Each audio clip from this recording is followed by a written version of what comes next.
Hello people of the internet, this is Kaijin Noir here with my review for Silent Hill Revelations. For the last 30 years, the majority of movies based off of video games have ranged from decent to absolute garbage. I find it odd how out of all the movies that have come out, 2006's Silent Hill doesn't really get mentioned a lot in discussions. Now, I haven't played the games, nor have I seen the first movie, but I find the premise of the series intriguing. A series about different individuals who wander into a town that manifests the protagonist's darkest fears and nightmares into obstacles that they need to overcome makes perfect material for a movie series. However, this sequel does not rise to the occasion, instead just ends up being a below-average horror flick. The movie is set years after the first film, where Sharon, the little girl who was rescued from Silent Hill in the first movie, is now a teenager who has been living with her father since her mother had to stay behind for a poorly explained nonsensical reason. After receiving several visions of evil creatures telling her to return to the town, her father gets kidnapped by them to further persuade her. Now Sharon and her friend Vincent must enter Silent Hill to rescue her father. Once in Silent Hill, they will have to go up against Alessa, Sharon's evil twin sister who rules Silent Hill, a mysterious cult who wish to use her and her connections to Alessa to rule the world, and a bevy of nightmarish creatures that permeate the dark dimension.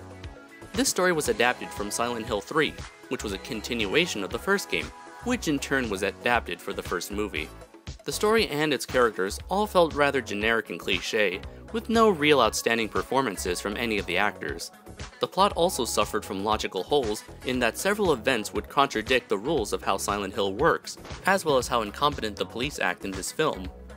Once the dull scenes that take place before Sharon enters Silent Hill are over, she pretty much goes from point A to point B, encounters and escapes from a creature or some other obstacle, and moves to point C, rinse, lather, and repeat.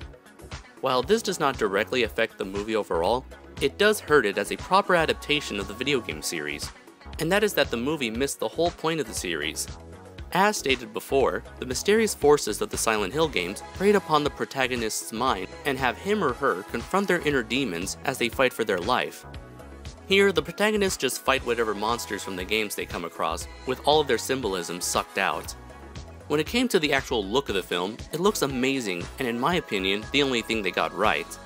The town, the scenery, and the creatures were creepy, disturbing, and original in terms of movie monsters.